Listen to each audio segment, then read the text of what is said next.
Hello friends, welcome to online classes. मेरा नाम है रजत अग्रहरी। हम लोग इस समय पॉलिटी के लेक्चर्स ले रहे हैं। अभी हमारा टॉपिक चल रहा है फंडामेंटल राइट्स, मौलिक अधिकार। मे भी ये आज लास्ट लेक्चर होगा, चौथा लेक्चर है और ये आज लास्ट ही होगा। हम लोगों ने अभी तक आर्टिकल 28 तक बात कर ली थी। कल हमने धार्मिक स्वतंत्रता का अधिकार कंप्लीट किया था, आर्टिकल 28 तक। आज हम लोग बात करेंगे शैक्षणिक और सांस्कृतिक अधिकार, आर्टिकल 29 और आर्टिकल 30। अभी हम इन पे बात करेंगे। आप लोग जो वीडियो देखते हैं शुरू से लेकर के अंत तक देखिए, जिससे कि आपकी नोट्स वगैरह प्रॉपर तैयार हो और उन्हीं नोट्स से ही क्वेश्चन आएंगे, ऐसा मेरा प्रयास है। और बाकी आप लोग को सिर्फ और सिर्फ उस नोट्स में जब भी आपका एग्जाम होगा सिर्फ एक चीज ऐड ऑन करनी पड़ेगी, करंट अफेयर। हो सकता है जैसे कि आज के दिन चलिए, अभी ये सब में तो इतना करंट अफेयर ऐड नहीं होगा, लेकिन मान लीजिए जब अभी कभी हम सिटीजनशिप वाला पढ़ेंगे। अब मान लीजिए हमने प्रॉपर सिटीजनशिप कंप्लीट कर दिया, अब सिटीजनशिप के बाद उसमें सिटीजनशिप अमेंडमेंट एक्ट से रिलेटेड कोई अगर नया इशू आता है या कोई नया उसमें कुछ भी नया प्रोसीडिंग होती है, या आगे चल के एनआरसी में कुछ नई प्रोसीडिंग होती है, कुछ आगे बात बनती है, तो ये आपका करंट अफेयर में ऐड होता जाएगा।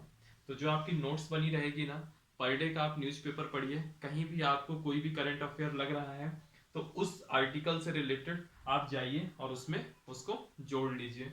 जैसे सिटीजनशिप में आप बात करोगे, सीए आया, एक नया इशू आया था, आपने गए, आपकी सिटीजनशिप की जहां 2-3 पन्ने की नोट्स बनी होगी उसमें एक खाली पन्ना छोड़ के रखिए और वहां पे आप जो भी कोई नई चीज आती है किसी भी आर्टिकल से रिलेटेड उसको आप उसमें जोड़ सकते हैं। ठीक है, आप प्रॉपर पूरा वीडियोस देखिए। और मेरा भी ये मेरी भी ये कोशिश रहेगी कि अगर आप फंडामेंटल राइट यहाँ कवर करते हो तो फंडामेंटल राइट से रिलेटेड कोई भी ऐसा क्वेश्चन ना हो जो आपकी रेंज से बाहर आ जाए या आप उसको सॉल्व ना कर पाओ। भले ही वो क्वेश्चन कितना भी टफ हो, जितना भी कॉम्प्लेक्स क्यों ना बनाया गया हो, लेकिन आप उसको कर सको। या तो क्वेश्चन डायरेक्टली कर सको, और नहीं भी कर सको तो कुछ ऐसी सिचुएशन हो कि आप एलिमिनेशन मेथड लगा दो। जैसे 4 ऑप्शन दिए हैं, आप पूछ लिया, मान लीजिए पूछ लिया कि रोजी रोटी का अधिकार किस में आएगा, ऑप्शन दे दिया article 21, article 21A, article 22, article 23। मान लीजिए आपको ये याद नहीं है कि रोजी रोटी का अधिकार आर्टिकल 21 में है, तो आप तुरंत एलिमिनेशन मेथड लगाओगे कि 21A में तो सिर्फ शिक्षा का अधिकार है, इसमें तो हो ही नहीं सकता। 22 है मनमानी गिरफ्तारी और निवारक नजरबंदी के लिए है, तो इसमें हो नहीं सकता। आर्टिकल 24 ये तो आपका मनुष्यों पर दुर्व्यवहार, बेगार और बलात्श्रम की बात करता है, तो रोजी रोटी का अधिकार किसमें होगा? चूंकि आर्टिकल 21 ब्रॉड भी बहुत है, दुनिया भर की चीजें उसमें है, तो आर्टिकल 21 ही होगा। ऐसा करके आप एक समझ विकसित कर सकते हैं। बहरहाल आज ही हमारा साथ लास्ट लेक्चर होगा फंडामेंटल राइट्स का, और इसको हम कवर करेंगे पूरा। इसमें हम लोगों ने आर्टिकल 28 तक बात कर ली थी धार्मिक स्वतंत्रता के अधिकार की, जैसे कि मैंने आपको बताया। आज हम लोग बात करेंगे शैक्षणिक और सांस्कृतिक अधिकार, आर्टिकल 29 की। आर्टिकल 29 ही आपके सामने लिख रखा है। आर्टिकल 29 सिर्फ इतना कहता है, इस देश में बहुत सारे वर्ग हैं, बहुत सारे छोटे छोटे वर्ग भी हैं, जैसे कई सारे ट्राइबल वर्ग होंगे। अभी आपने कुछ दिन पहले सुना होगा कि एक सेंटलीज करके एक जनजातीय समूह था, वहां पे एक नागरिक गया, विदेशी नागरिक गया, विदेशी मूल का, उनको शूट करने या रिकॉर्ड करने के पर्पज से गया था, उनके बारे में जानकारी लेने के पर्पज से गया था। उन जनजातियों ने उनका, उस जनजात के लोगों ने उस आदमी को मार दिया, है ना। तो ऐसे करके चलिए, वो तो सेंटलीज है। आज आप 2000 जब 19 20 21 इस दौर में जब आप सुनते हो, जब हम लोग इतने मॉडर्न हो चुके हैं, हम लोग इतना आगे बढ़ चुके हैं, तब सोचिए ऐसे पिछड़े लोग हैं। ठीक है, तो वो तो ऐसे हैं कि उनको इस सिस्टम के बारे में कोई जानकारी ही नहीं है, उनको इस देश दुनिया के बारे में अभी कोई ज्यादा जानकारी ही नहीं है।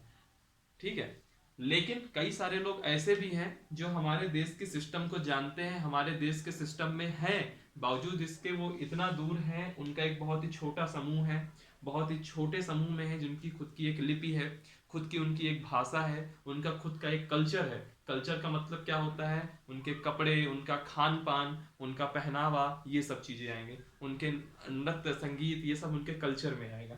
उनका खुद का एक अलग कल्चर ही हो गया।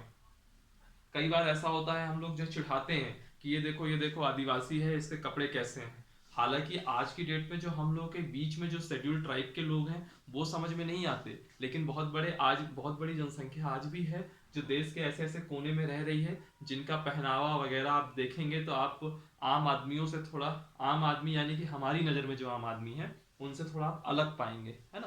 तो उनकी भी जो अलग कल्चर है, तो ऐसे लोग इस देश के अंदर नागरिकों का हर वह वर्ग, भले ही वो चाहे जितना छोटा हो, चाहे वो 10 सदस्यों का ही क्यों ना हो, अगर उनकी खुद की एक लिपि है, खुद की एक भाषा है, खुद की एक संस्कृति है, कल्चर है, तो उनको तो उनको उनको संरक्षित करने का अधिकार आर्टिकल 29 देता है, 29 देता है, ठीक है। और यह भी कहता है कि अगर उनकी लिपि अलग है, भाषा अलग है, उनके साथ उनकी कल्चर अलग है, बावजूद इसके जो शिक्षण संस्थान है हमारे, वहां पर इन नागरिकों के साथ किसी भी प्रकार का कोई भेदभाव नहीं होगा। सिर्फ और सिर्फ ये कहता है आर्टिकल 29। ये आपके सामने लिखा हुआ है, मैं इसको इरेज कर देता हूँ, एक बार और पढ़ देता हूँ। कई बार ऐसा होता है कि वो वीडियो शूट होते टाइम पे हल्का ब्लर वगैरह आ जाता है तो आपको समझने में दिक्कत होती है।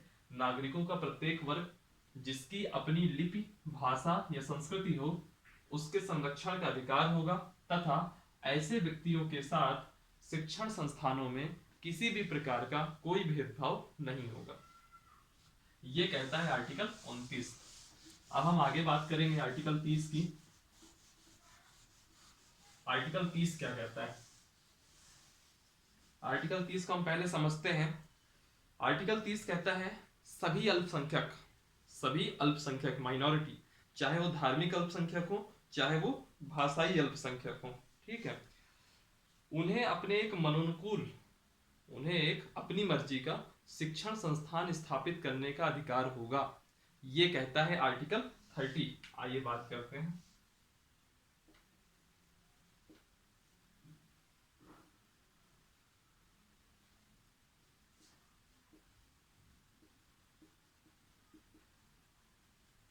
सभी अल्पसंख्यक, चाहे धार्मिक अल्पसंख्यक हो, चाहे भाषाई अल्पसंख्यक हो, ठीक है, सभी अल्पसंख्यक, चाहे वो धार्मिक अल्पसंख्यक हो, चाहे वह भाषाई अल्पसंख्यक हो। अब इस आर्टिकल पे कोई क्वेश्चन बने या ना बने, कई बार यही क्वेश्चन बन जाता है कि अल्पसंख्यकों को कितने कितने प्रकार का अल्पसंख्यक होगा, धार्मिक होगा, भाषाई होगा, इसकी चर्चा कहाँ मिलती है, यही क्वेश्चन पूछ लेगा। तो हम कहेंगे इसकी चर्चा आर्टिकल 30 में मिलती है, अनुच्छेद 30 में मिलती है। सभी अल्पसंख्यक, चाहे वह धार्मिक अल्पसंख्यक हो, चाहे वह भाषाई अल्पसंख्यक हो, उन्हें अपनी इच्छा का मनोनुकूल शिक्षण संस्थान स्थापित करने का अधिकार होगा। ये नहीं कि अगर हम माइनॉरिटी है तो हम अपनी मर्जी का कोई शिक्षण संस्थान नहीं ला सकते, ऐसा नहीं है।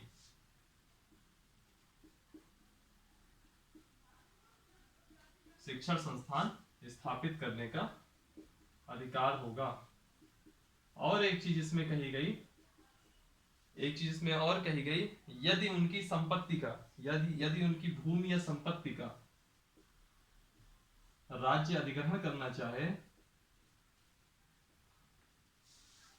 राज्य अधिग्रहण करे या करना चाहे, तो उसको बाजारी दर पे मुआवजा देना पड़ेगा। तो राज्य को उस अल्पसंख्यक संस्थान को बाजारी दर पे, जो मार्केट रेट चल रहा होगा उस भूमि का या उस संपत्ति का, उस बाजारी दर पे मुआवजा देना होगा, ठीक है, बाजारी दर पे मुआवजा देना होगा। तो होता क्या है कि इस पे डिबेट बनी, क्वेश्चन क्या बनेगा, क्वेश्चन सिर्फ और सिर्फ इतना बनेगा कि अल्पसंख्यक कितने टाइप के होते हैं, तो हम कहेंगे एक रिलीजन के बेस पे और एक लैंग्वेज के बेस पे, ठीक है, ये दो प्रकार की माइनॉरिटी होती है। क्वेश्चन बनेगा ये किस आर्टिकल में दिया हुआ है, तो हम कहेंगे आर्टिकल 30 में दिया हुआ है। और पूछेगा कि धार्मिक या कोई भी माइनॉरिटी है, उसकी जो भूमि है, माइनॉरिटी का यानी कोई शिक्षण संस्थान वगैरह इन सब की भूमि है, तो अगर उस भूमि का राज्य अधिग्रहण करता है तो राज्य उनको मुआवजा देगा। ये किस अनुच्छेद में चर्चा है, तो यह भी अनुच्छेद 30 में चर्चा है। तो क्या वो पहली वाली जो लाइन थी उसमें कोई इतना बहुत बड़ा डिबेट नहीं बना, लेकिन जो उसमें भी ये बना कि अल्पसंख्यक कौन है क्या है। तो एक केस चला था टीएम पाई फाउंडेशन बनाम कर्नाटक राज्य, उस पर आज डिस्कस नहीं करूंगा, ये सब मेंस का इशू है, जब इसमें ऐड कर देते हैं तो क्लास बहुत लंबी हो जाती है। फिर भूमि संपत्ति राज्य भूमि या संपत्ति का अगर राज्य अधिग्रहण करे, इस पे एक डिबेट बनती है। तो ये डिबेट था कि बाजारी दर पे मुआवजा दिया जाता है नहीं दिया जाता है, ये सब चीजें बहुत सारी दुनिया भर की डिबेट थी। लेकिन जब 2014 में एक कानून आया था, भूमि अधिग्रहण कानून, ठीक है, भूमि अधिग्रहण कानून, और इसमें कह दिया गया कि बाजारी दर की जगह पे आप कितने गुना, बाजारी दर से, लिख देता हूं, बाजारी दर से अगर अधिग्रहण किया जाता है 4 गुना मुआवजा। यानी कि अगर मान लीजिए कि उस जमीन की कीमत 1 लाख रुपए है, तो बाजारी दर अगर 1 लाख रुपए है, तो अब अगर राज्य उसका अधिग्रहण करता है तो 1 लाख की जगह 4 लाख देगा। तो जब से कानून में ये लाइन लिख दी गई है, उसके बाद से इस दूसरे मुद्दे पर भी डिबेट ऑलमोस्ट खत्म हो गई है। ये था अनुच्छेद 30, ठीक है। अब इसके बाद हम बात करते हैं अनुच्छेद 31 की, है ना। बात कर ले अनुच्छेद 31 पे।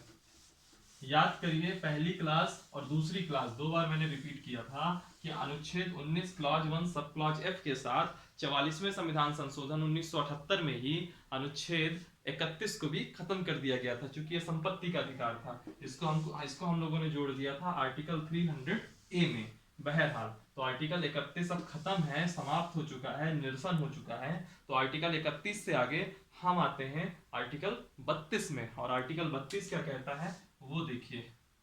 आर्टिकल 32 कहता है संवैधानिक उपचारों का अधिकार, right to constitutional remedies.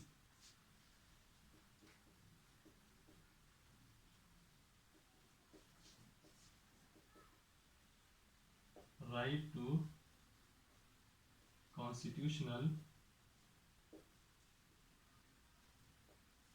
Remedies. और ये जो संवैधानिक उपचारों का अधिकार है, इसमें सिर्फ एक अनुच्छेद आएगा जिसको हम कहेंगे आर्टिकल 32। और याद करिए ये क्यों इंपॉर्टेंट है, इसको ये इसलिए भी इंपॉर्टेंट है कि इसको संविधान की आत्मा कहा है किसने, डॉक्टर बाबा साहेब भीमराव अंबेडकर ने। इसको आर्टिकल 32 को संविधान की आत्मा कहा है डॉक्टर अंबेडकर ने, ठीक है, इसलिए भी ये इंपॉर्टेंट है। याद रखिएगा, मैं फिर कहता हूं, बहुत सारे एग्जाम में आता है कि संविधान की आत्मा निम्न में से किसे कहते हैं। तो याद रखिएगा हमेशा आप टिक करेंगे प्रस्तावना को, हमेशा प्रस्तावना को। लेकिन कभी ये पूछ ले बाबा साहेब भीमराव अंबेडकर के हिसाब से, उनके अनुसार संविधान की आत्मा क्या है, तो हम कहेंगे अनुच्छेद 32। दोनों तरीके के क्वेश्चन याद रखिएगा, ठीक है। अब हम डिस्कस करेंगे कि आर्टिकल 32 में है क्या। तो आर्टिकल 32 सिर्फ इतना कहता है कि अगर किसी व्यक्ति के मौलिक अधिकार का उल्लंघन हो रहा है तो वह व्यक्ति सीधे सुप्रीम कोर्ट जा सकता है। अगर या फंडामेंटल राइट का उल्लंघन होने पर व्यक्ति सीधे कहां जा सकता है, सुप्रीम कोर्ट जा सकता है, सर्वोच्च न्यायालय जा सकता है। और यह सुप्रीम कोर्ट यहां पे आदेश देने के लिए बाध्य है, यानी कि वह वापस से उस व्यक्ति के मौलिक अधिकारों को तुरंत लागू करवाएगी, यह बाध्य है सुप्रीम कोर्ट, ठीक है। सुप्रीम कोर्ट आदेश देगा। सिर्फ और सिर्फ इतना है अनुच्छेद 32 में।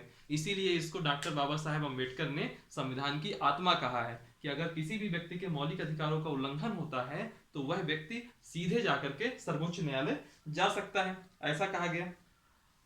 अब देखिए, मान लीजिए मेरे मौलिक अधिकारों का उल्लंघन होता है, मैं सर्वोच्च न्यायालय जाता हूं, मैं कंप्लेन करता हूं कि सर मेरे मौलिक अधिकार इस अनुच्छेद का, मेरा मौलिक अधिकार के इस अनुच्छेद में मेरे मौलिक अधिकार का उल्लंघन हुआ है। मान लीजिए मेरा पासपोर्ट है, मेरा पासपोर्ट कोई नहीं दे रहा, गवर्नमेंट की जो भी अथॉरिटी है मेरे को पासपोर्ट दे ही नहीं रही, जबरदस्ती नहीं दे रही। ये कह रही है कि या फिर मेरा जो पासपोर्ट बना हुआ था उसको गवर्नमेंट ने जब्त कर लिया और बिना किसी वैलिड रीजन के उसने रख लिया, कहता है मैं तुम्हें दूंगा ही नहीं। हम क्या करें, क्या हम राज्य से लड़ जाएंगे क्या? हमारे पास कोई ऑप्शन ही नहीं है, क्योंकि हम राज्य के सामने तो कुछ है ही नहीं, कोई वैल्यू ही नहीं हमारी, हम तो बहुत छोटे व्यक्ति हैं। तो हम क्या करेंगे, हम तुरंत जाएंगे सुप्रीम कोर्ट और एक आवेदन करेंगे, क्या कहेंगे, केस फाइल करेंगे, कहेंगे कि सर मेरा पासपोर्ट जो रखने का अधिकार मुझे अनुच्छेद 21 देता है, एक फंडामेंटल राइट है मेरा, वो अधिकार राज्य ने मुझसे छीन लिया है और मेरा पासपोर्ट मुझको रिटर्न नहीं कर रही। उस कंडीशन में उस कंडीशन में सुप्रीम कोर्ट क्या करेगा? सुप्रीम कोर्ट क्या कहेगा? अरे रजत जी क्या करें, दे नहीं पा रहे हैं हम आपको पासपोर्ट, ऐसे तो नहीं बोलेगा। सुप्रीम कोर्ट को यह ज्ञान हो जाए, उस समय यह सुप्रीम कोर्ट के दिमाग में ये बात आ जाए कि नहीं नहीं, रजत अग्रहरी के मौलिक अधिकार का यहाँ उल्लंघन हुआ है, तो सुप्रीम कोर्ट कुछ ना कुछ आदेश देगा, और आदेश के भी बिना सिर पैर के आदेश होंगे नहीं। तो उस कानूनी भाषा में इसी आदेश को कहा जाता है रिट। और ये रिट हमारे संविधान में सुप्रीम कोर्ट के पास, मतलब जो भी है, सुप्रीम कोर्ट उन रिट को 5 प्रकार से जारी कर सकता है। 5 प्रकार की रिटें जारी करता है। नाम सुनिएगा, पहले मैं हिंदी में बताता हूँ फिर इंग्लिश में बताता हूँ। पहली रिट है बंदी प्रत्यक्षीकरण। इस पे एक एक रिट पे बात करेंगे और बहुत डिटेल में नहीं जाऊंगा, सिर्फ इतना लिखूंगा जो आपके काम की चीज है, सिर्फ उतना लिखूंगा, डिटेल से अपन मेंस में देखेंगे। दूसरी है परमादेश, ठीक। तीसरी है आपकी प्रतिषेध, ठीक है। इसमें क्या है कि आपको जितनी भी रिट है आपको याद रखनी होगी। क्या याद रखना है कि ये रिट किनके अगेंस्ट जारी हो सकती है और ये रिट किस चीज के लिए, इसके अलावा इसमें कुछ याद नहीं रखना, बस हो गया। तीसरा है आपका प्रतिषेध,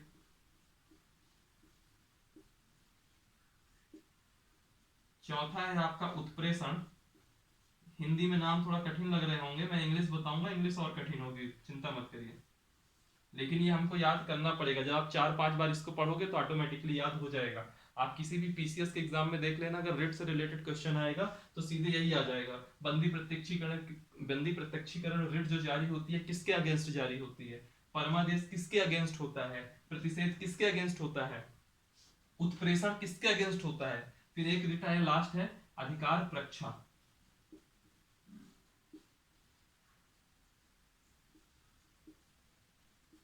ठीक। इसको मैं इंग्लिश में भी बता देता हूं आपको। जो बंदी प्रत्यक्षीकरण है उसको कहेंगे हम हैबियस कार्पस, उसकी बात कर लेते हैं।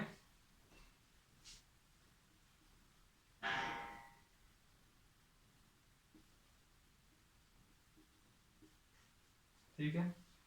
परमादेश है, परमादेश को कहेंगे हम मैंडेमस।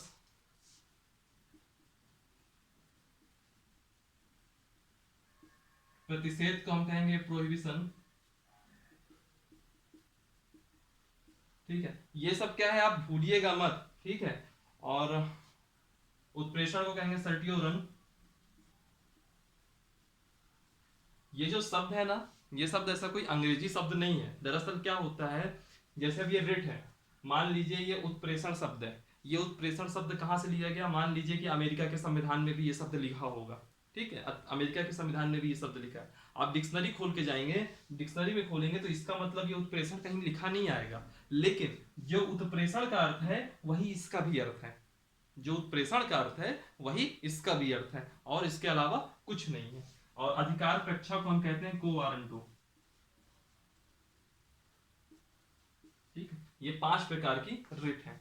अब हमको ये समझना है ये 5 प्रकार की रिट, इनका क्या मतलब है और सुप्रीम कोर्ट इन रिट को किसके अगेंस्ट जारी कर सकती है, ठीक है। अब अगर कभी कोई क्वेश्चन ये पूछ ले कि सुप्रीम कोर्ट रिट जारी करेगी, ये किस अनुच्छेद में लिखा है, तो ये याद रखिएगा अनुच्छेद 32 में लिखा है। पूछ ले कितने प्रकार की रिट जारी कर सकती है, तो ये 5 प्रकार की रिट जारी कर सकती है, ठीक है। अब अगर कोई ये पूछ ले सुप्रीम कोर्ट किन परिस्थितियों में रिट जारी कर सकती है, तो जब मौलिक अधिकार का उल्लंघन होगा तो सुप्रीम कोर्ट रिट जारी करेगी, सिर्फ इतना है। अब हम बात करते हैं बंदी प्रत्यक्षीकरण में।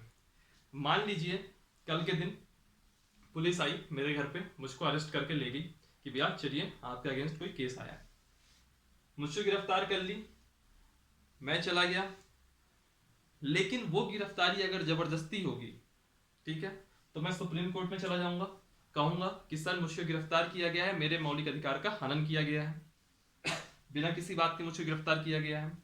तो सुप्रीम कोर्ट पहले केस समझेगी, कहीं ऐसा तो नहीं कि मैं ही झूठ बोल रहा हूं।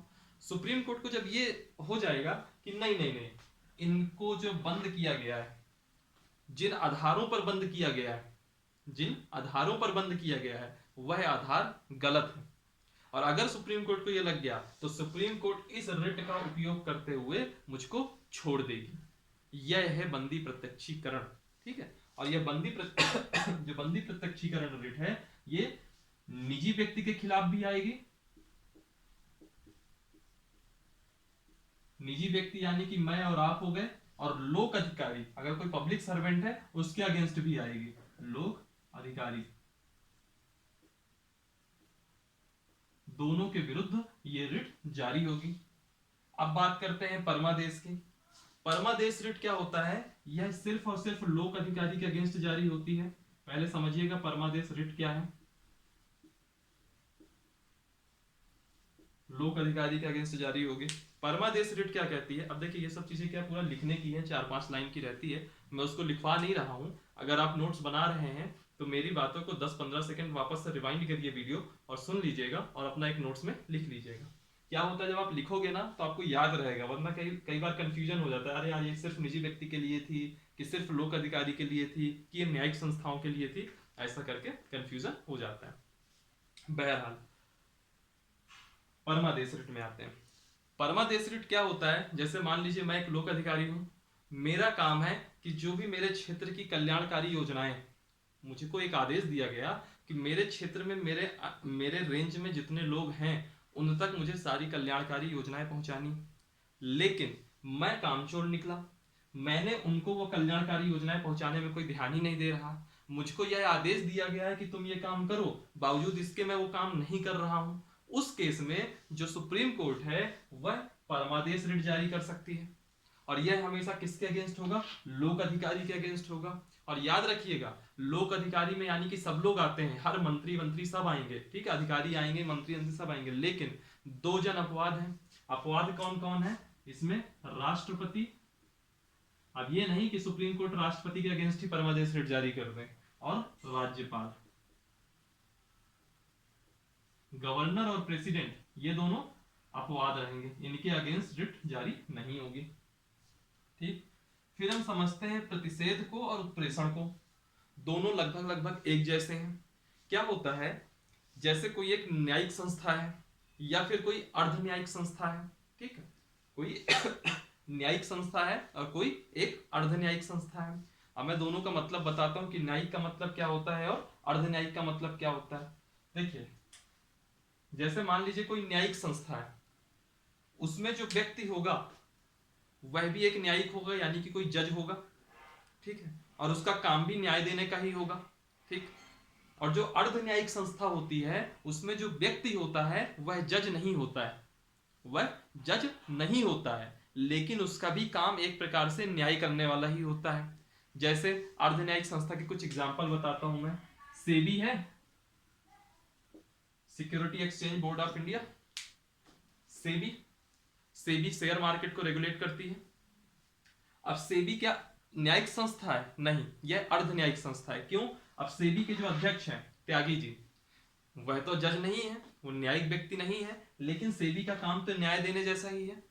जैसे ट्राई, ये दूरसंचार में आपके जो स्पेक्ट्रम वगैरह होते हैं उनको रेगुलेट करती है, ठीक है।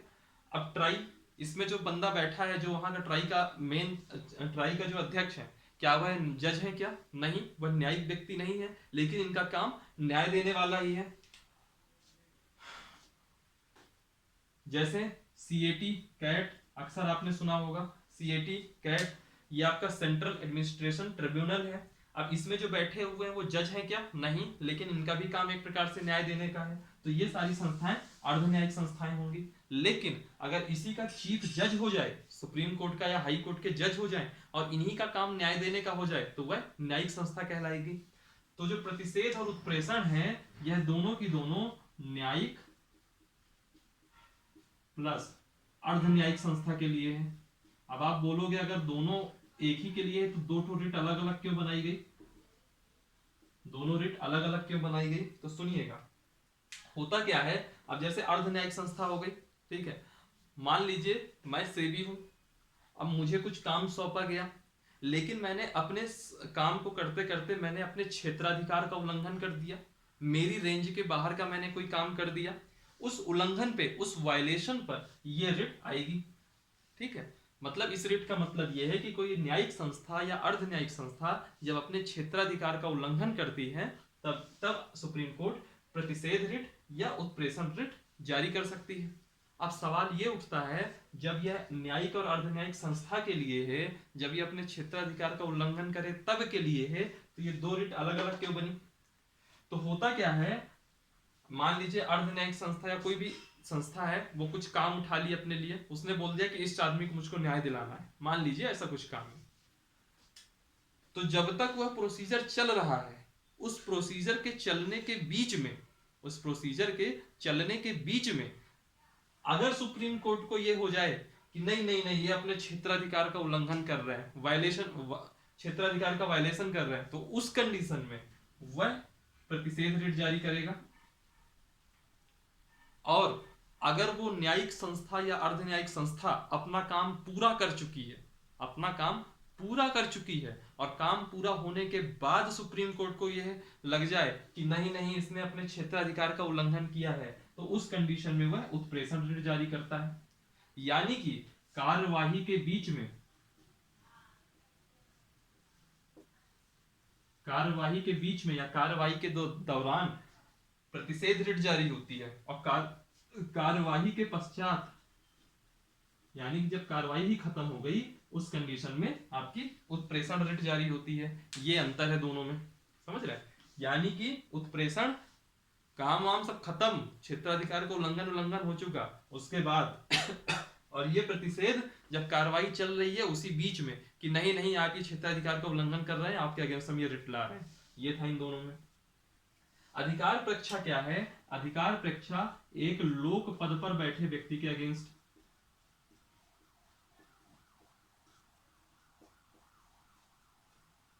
लोक पद पर बैठे व्यक्ति के लिए लाई जाती है। ये क्या होता है, इसमें क्या होता है, जैसे कोई आदमी है लोक पद पर बैठा हुआ है, तो ये लोक पद पर बैठे व्यक्ति के दावे की जांच करता है कि आपका जो दावा है वह कानून सम्मत है या नहीं। ये जांच होती है इस रिट में। अगर लगेगा, जैसे मान लीजिए मैं हूं, मैंने अपने डॉक्यूमेंट्स वगैरह गलत दे दिए और मैं किसी पोस्ट में जाके बैठ गया, मैं कहीं कलेक्टर बन गया, उस कंडीशन पे मेरे अगर जो है फिर सुप्रीम कोर्ट चेक करेगी कि नहीं नहीं इसके डॉक्यूमेंट्स गलत हैं, अगर कानून सम्मत नहीं है, तो मेरे अगेंस्ट ये रिट जारी कर सकती है। और अगर उसको लगेगा कि नहीं नहीं इसके डॉक्यूमेंट्स वगैरह सब सही हैं, ये पूरे के पूरा केस एलिगेशन जो है गलत लगा हुआ है, तो भी वो इसी रिट के माध्यम से कह सकती है, मतलब ये रिट फिर जारी नहीं करेगी, कह देगी कि ये बंदा सही। तो लोक पद पर बैठे व्यक्ति के विरुद्ध ये होती है, लोक पद पर बैठे व्यक्ति के दावे की जांच करता है कि कानून सम्मत है या नहीं, वह होती है इस अधिकार कक्षा रिट में। 5 प्रकार की रिट थी, पूरी खत्म। एक बार मैं आपको नाम रिकॉल करवाता हूं, आप लोग भी याद करिएगा। पहले अनुच्छेद 32 ही पूरा का पूरा रिकॉल करा देता हूं। अनुच्छेद 32 संवैधानिक उपचारों का अधिकार। किसी व्यक्ति का मौलिक अधिकार का उल्लंघन होता है, सीधे वह सुप्रीम कोर्ट जा सकता है। दूसरी चीज, सुप्रीम कोर्ट जाएगा तो सुप्रीम कोर्ट 5 प्रकार के रिट जारी कर सकता है। तो कौन कौन से रिट हैं उनकी बात करते हैं। सबसे पहली बंदी प्रत्यक्षीकरण, दूसरी परमादेश, तीसरी प्रतिषेध, चौथी उत्प्रेषण और 5वीं अधिकार परीक्षा। बंदी प्रत्यक्षीकरण लोक अधिकारी और निजी व्यक्ति दोनों के अगेंस्ट जारी होगी। परमादेश सिर्फ और सिर्फ लोक अधिकारी के लिए। उत्प्रेषण और प्रतिषेध, यह दोनों की दोनों, प्रतिषेध और उत्प्रेषण यह दोनों की दोनों न्यायिक संस्था और अर्धन्यायिक संस्था के लिए। लेकिन जो ये प्रतिषेध है यह कार्रवाई के बीच में, और जो उत्प्रेषण है वह कार्रवाई के एंड में। लास्ट है अधिकार परीक्षा, यह लोक पद पर बैठे किसी व्यक्ति के दावे की जांच करता है कि वह कानून सम्मत है या नहीं। ठीक है, ये है आर्टिकल 32 और कुछ नहीं है इसके अलावा इसमें, तो अपन इसको भी अब यहीं से खत्म करते हैं। सवाल उठता है कि क्या ये रिट जारी करने का अधिकार सिर्फ और सिर्फ हाई कोर्ट, सुप्रीम कोर्ट को है? हाई कोर्ट क्या ऐसे बैठी है? हाई कोर्ट को क्या जबरदस्ती जज बना दिए हैं? तो हम लोग देखेंगे कि रिट जारी करने में high court versus supreme court. ठीक है, ये सुप्रीम कोर्ट है, ये हाई कोर्ट है। मुद्दे देखेंगे, बस हो गया। अब मान लीजिए आप ये कह दो कि मैं सुप्रीम कोर्ट हूं, मैं सुप्रीम कोर्ट हूं, मुझको रिट जारी करनी है, मैं किस अनुच्छेद के तहत कहूंगा? तो आप कहोगे सुप्रीम कोर्ट आर्टिकल 32 के तहत जारी करेगा। फिर आप कहोगे हाई कोर्ट किस अनुच्छेद के तहत रिट जारी कर सकता है? तो आप कहोगे अनुच्छेद 226 के तहत रिट जारी कर सकता है। ठीक, सुप्रीम कोर्ट किस मुद्दे पर रिट जारी कर सकता है? तो सुप्रीम कोर्ट करेगा फंडामेंटल राइट्स, मौलिक अधिकार के उल्लंघन पर।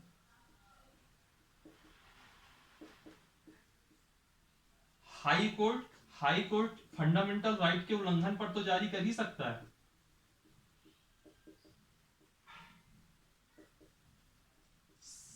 उल्लंघन पर तो जारी कर ही सकता है, साथ ही वह अन्य किसी मुद्दे पर भी रिट जारी कर सकता है। कोई भी मुद्दा उसके सामने आ गया तो वो रिट जारी कर सकता है। इसका मतलब क्या हुआ, जो रिट जारी करने का दायरा है, रेंज है, वो किसका बड़ा है? हाई कोर्ट का रेंज बड़ा है, सुप्रीम कोर्ट का रेंज छोटा है, क्योंकि सुप्रीम कोर्ट सिर्फ फंडामेंटल राइट्स के उल्लंघन पर रिट जारी करती है और हाई कोर्ट हर मुद्दे पर रिट जारी कर सकता है। दूसरी चीज आते हैं, एक चीज और समझते हैं। सुप्रीम कोर्ट आर्टिकल 32 कहता है कि फंडामेंटल राइट्स के उल्लंघन पर रिट जारी करने के लिए बाध्य है, मतलब कंपलसरी है कि अगर आप उसके पास आते हो और उसको लगता है कि आपके मौलिक अधिकारों का उल्लंघन हुआ है तो सुप्रीम कोर्ट रिट जारी करने के लिए बाध्य है, कंपलसरी है कि रिट जारी करेगा ही करेगा। लेकिन हाई कोर्ट के साथ ऐसा नहीं है। हाई कोर्ट क्या कर सकता है? हाई कोर्ट कह सकता है कि हम रिट नहीं जारी करेंगे, रिट जारी करने के लिए हम बाध्य नहीं है, हम कोई दूसरे आपको उपाय सुझाते हैं, उन माध्यम से आप अपने मौलिक अधिकारों को वापस से प्राप्त कर सकते हैं। लेकिन सुप्रीम कोर्ट रिट जारी करने के लिए बाध्य रहेगा। सिर्फ और सिर्फ ये था रिट का क्षेत्राधिकार, supreme court versus high court. ठीक है, खत्म। इसी में क्वेश्चन बन जाता है, पूछ लेगा कि हाई कोर्ट किस अनुच्छेद के तहत रिट जारी कर सकता है? 226 सुप्रीम कोर्ट, अनुच्छेद 32। दायरा किसका बड़ा है? तो हाई कोर्ट का रिट जारी करने में दायरा रेंज बड़ा है कंपेयर टू सुप्रीम कोर्ट। सवाल उठता है क्यों बड़ा है? तो सुप्रीम कोर्ट का इसलिए बड़ा है क्योंकि सुप्रीम कोर्ट सिर्फ फंडामेंटल राइट्स के उल्लंघन पर रिट जारी करवा सकता है, जबकि हाई कोर्ट फंडामेंटल राइट्स के उल्लंघन के साथ साथ अन्य किसी मुद्दे पर भी रिट जारी कर सकता है। बात आई तो रेंज किसका बड़ा हुआ? तो अपन कहेंगे हाई कोर्ट का रेंज बड़ा है सुप्रीम कोर्ट से। फिर ये बात आती है रिट जारी करने के लिए कौन बाध्य है, कौन बाध्य नहीं है? तो हम कहेंगे सुप्रीम कोर्ट रिट जारी करने के लिए बाध्य है क्योंकि ऐसा करने के लिए उसको अनुच्छेद 32 कहता है, और हाई कोर्ट रिट जारी करने के लिए बाध्य नहीं है क्योंकि ऐसा आर्टिकल 226 कहता है। सिर्फ इतना था और कुछ नहीं।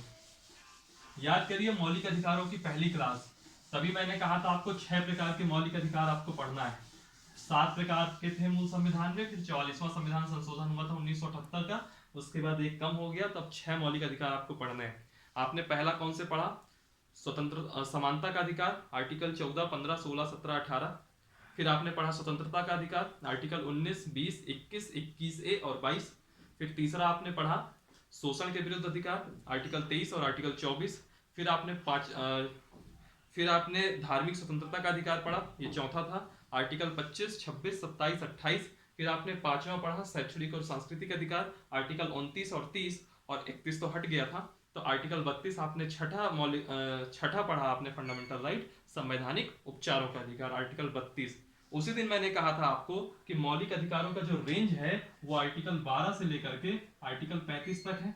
और मैंने यह भी कहा था कि जो 12 और 13 हैं, जो कि क्योंकि हमने जब बात करी थी तो मौलिक अधिकार कितने टाइप के हैं, तो उस दिन हमने बात करी थी आर्टिकल 14 से, तो बात उठी थी कि 12 और 13 कहाँ आएंगे, तो मैंने कहा था कि 12 और 13 भी मौलिक अधिकारों का ही पार्ट है।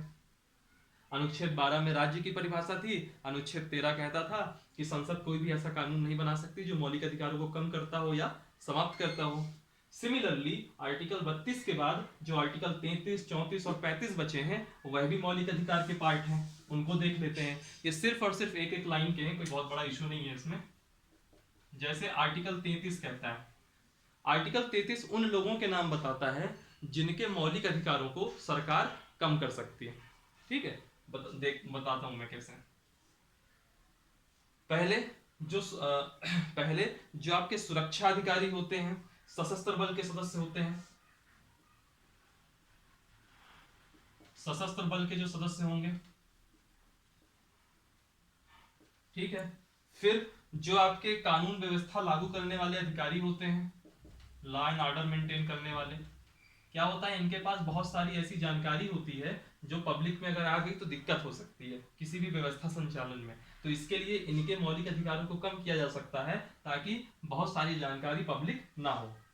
कानून व्यवस्था लागू करने वाले अधिकारी या व्यक्ति। एक मैटर आएगा आसूचनाधिकारी। आसूचनाधिकारी यानी कि जो हमारे जैसे रॉ वगैरह है, रॉ वगैरह के जो अधिकारी होते हैं वो सब आसूचनाधिकारी कहलाते हैं। तो इनके मौलिक अधिकारों को भी सरकार कम कर सकती है। और एक और आता है आपका टेली कम्युनिकेशन, इसमें जो लोग जुड़े हुए हैं इनके फंडामेंटल राइट्स को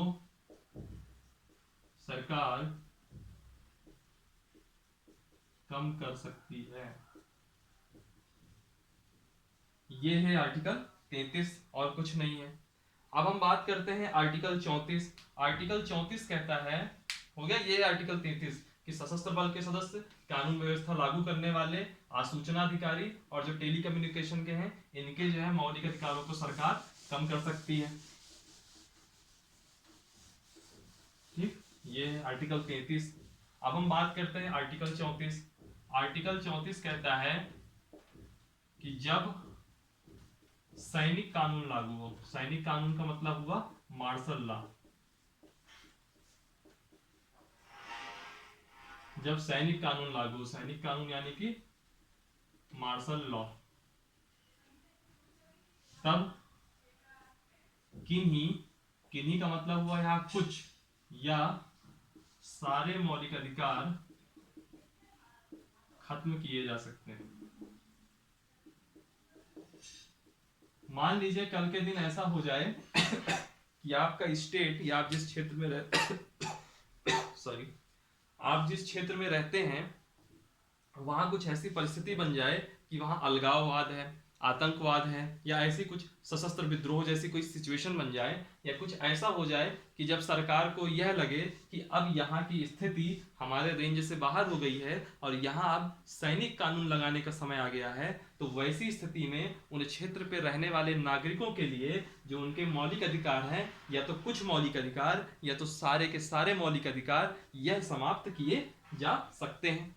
ठीक है, ये कहता है आर्टिकल 34। अब मैं सैनिक कानून की बात करता हूं।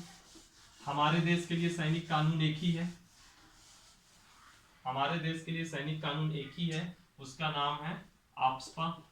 अक्सर आप सुनते होंगे, इसका फुल फॉर्म है armed forces special powers, special powers act.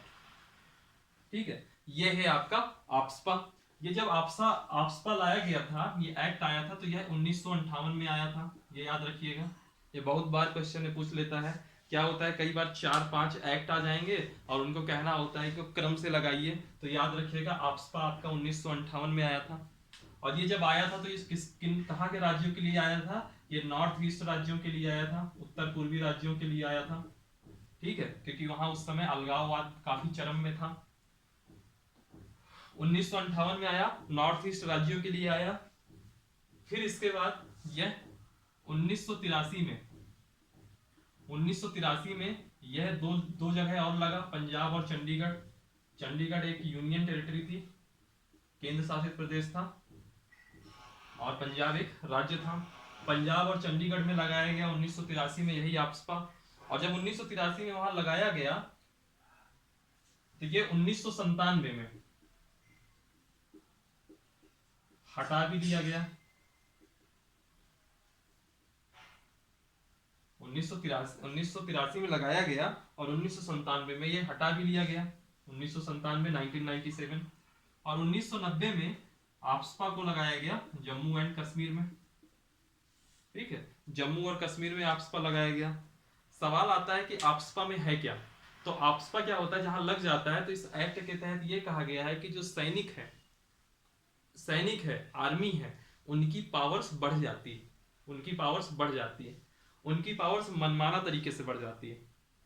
कैसे बढ़ जाती है? वो क्या करेंगे, जैसे आप है, मान लीजिए जम्मू कश्मीर में आप रह रहे हो, वहां आफ्स्पा लगा हुआ है, तो वैसी कंडीशन में क्या होगा, अब आप कहीं, आपके जो आवागमन है उनको कैसी कैसी स्वतंत्रताएं मिल जाती है, ये देखिए। हालांकि सब मेंस का इशू है, बट 2 मिनट लगेगा, बोल देता हूं मैं।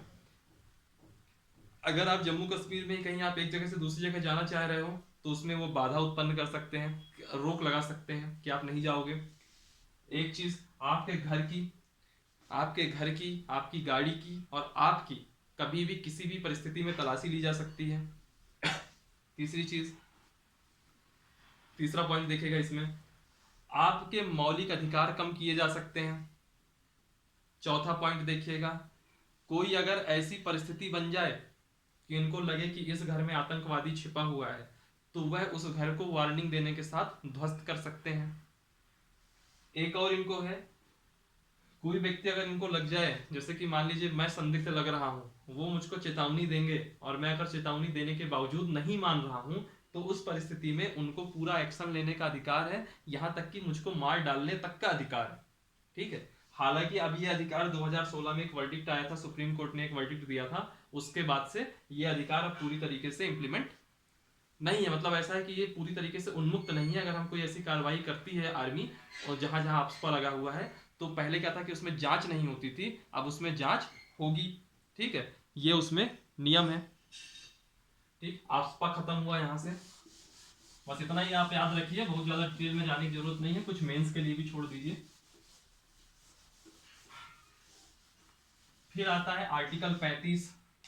आर्टिकल 35 क्या कहता है? आर्टिकल 35 कहता है फंडामेंटल राइट, मौलिक अधिकार से संबंधी जो भी कानून बनाने का अधिकार है सिर्फ और सिर्फ संसद को है। अक्सर वन लाइनर एसएससी वगैरह में यही आ जाता है कि फंडामेंटल राइट से संबंधित कानून बनाने का अधिकार किसको है। पहला बोलेगा वो कि ऑप्शन कैसे कैसे रहेंगे, एक हो जाएगा राष्ट्रपति, एक हो जाएगा संसद, एक हो जाएगा, ऐसे करके 4 ऑप्शन बना देगा। तो केवल किसको है ये याद रखिएगा, केवल और केवल संसद को है। ये आर्टिकल 35 कहता है, और यहीं से फंडामेंटल राइट टॉपिक की इति श्री हो जाती है। ठीक है, अब देखिए कुछ बातें हैं वो देखता हूं मैं जल्दी जल्दी, 5-10 मिनट की है और ज्यादा नहीं टाइम लगेगा। फंडामेंटल राइट्स की आलोचना हुई। आलोचना कैसे हुई वो सुनिएगा। कहा गया कि जो फंडामेंटल राइट्स है, फंडामेंटल राइट्स है, इसमें ये पूरी तरीके से स्वतंत्र नहीं है। मैं ज्यादा उसमें डिटेल में नहीं जाऊंगा, लिखूंगा नहीं, केवल बोलूंगा। आप अपनी नोट्स प्रिपेयर कर सकते हो, अदरवाइज कोई ऐसा कोई खास है नहीं इसमें, और जो पॉइंट इंपॉर्टेंट होगा वो मैं लिख भी दूंगा। आलोचना इस बात में होती है कि जैसे आपने अनुच्छेद 19 में अभिव्यक्ति की स्वतंत्रता दी, लेकिन अगर उसमें आप 6 प्रकार की स्वतंत्रताएं दे रहे हैं, तो हर स्वतंत्रता में कुछ ना कुछ लिमिटेशन दे रहे हैं। जैसे विचार और अभिव्यक्ति की स्वतंत्रता, आर्टिकल 19 क्लॉज 1 सब क्लॉज है, उसमें 8 प्रकार की लिमिटेशन दी हुई है। 19 क्लॉज 1 सब क्लॉज बी में आई है, शांतिपूर्ण और शस्त्र रहित सम्मेलन करने की स्वतंत्रता, उसमें 2 प्रकार की लिमिटेशन लगी हुई है। तीसरे में आइए 19 क्लॉज 1 सब क्लॉज सी, संगठन और सहकारी संस्था स्थापित करने की स्वतंत्रता, उसमें भी 3 प्रकार की लिमिटेशन लगी हुई है। ऐसे करके जब आगे हम आते हैं, भारत में कहीं भी आने जाने की स्वतंत्रता, भारत में कहीं भी निवास करने और बस जाने की स्वतंत्रता, भारत में कोई भी पेशा या व्यवसाय चुनने की स्वतंत्रता, इन सब में भी 2-2 लिमिटेशन लगी हुई है। तो आलोचना इसी बात की हो गई कि यह असीमित नहीं है, इनमें सीमाएं लगी है। ये पहली आलोचना हो गई कि सीमाएं लगी है। दूसरी आलोचना कहा गया कि जो भाग 3 है, जिसमें मौलिक अधिकार है संविधान के भाग 3 में, यह काफी जटिल है, लंबा है। ये तो हम भी देख रहे हैं, तभी हमारे 4 लेक्चर लग गए इसमें। जटिल है और लंबा है, यह आलोचना का पॉइंट ऑफ व्यू आया। और कहा गया इसमें अस्पष्टता है, इसमें हर शब्द में अस्पष्टता है, और इतनी अस्पष्टता है कि हर आदमी अपने अपने हिसाब से अपने मतलब निकालता है। तो अस्पष्टता होने की वजह से क्या होगा, मुकदमेबाजी बढ़ेगी, हर कोई सीधे अदालत का दरवाजा खटखटाता रहेगा, मुकदमेबाजी बढ़ेगी। और इस मुकदमेबाजी बढ़ने की वजह से एक व्यक्ति थे आइवर जेनिंग्स, आइवर जेनिंग्स, इन्होंने हमारे भारत के संविधान को कहा कि यह वकीलों का स्वर्ग है। हमारे आइवर जेनिंग्स ने कहा कि यह हमारा जो संविधान है भारत का, यह वकीलों का स्वर्ग है। वकीलों का स्वर्ग क्या है? भारत का संविधान।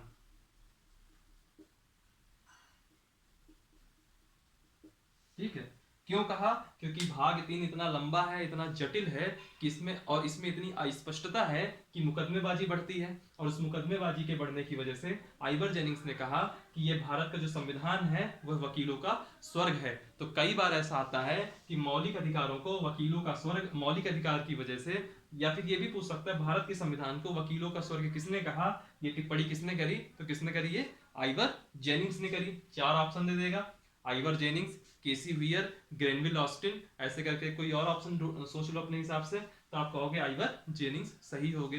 एसएससी वगैरह में ऐसे क्वेश्चन ज्यादा आते हैं और एमपीपीएससी वगैरह में भी क्वेश्चन पूछ लेता है इस तरह के। ठीक है, एक आलोचना और है, कहा गया कि चूंकि ये अमेरिका से लिए गए हैं तो इसमें मौलिकता का अभाव है।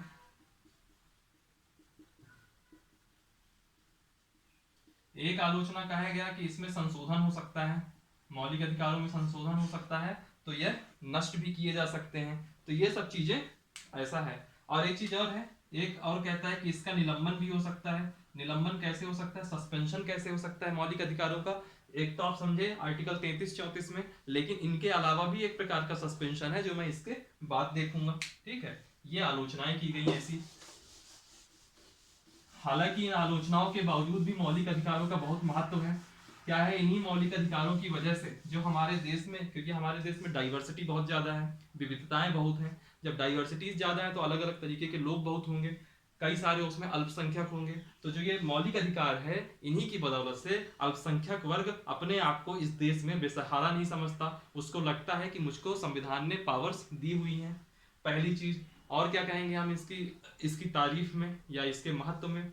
दूसरी चीज ये कहेंगे, इसमें जो स्वाधीनता आंदोलन है उसके आदर्श पाए जाते हैं। ठीक है, ऐसे करके कई सारी तारीफ के पॉइंट होंगे, और उन्हीं पॉइंटों की वजह से हमारे संविधान में जो ये मौलिक अधिकार हैं, इसको हम लोग क्या कहते हैं, इसको हम लोग कहते हैं भारत का मैग्ना कार्टा।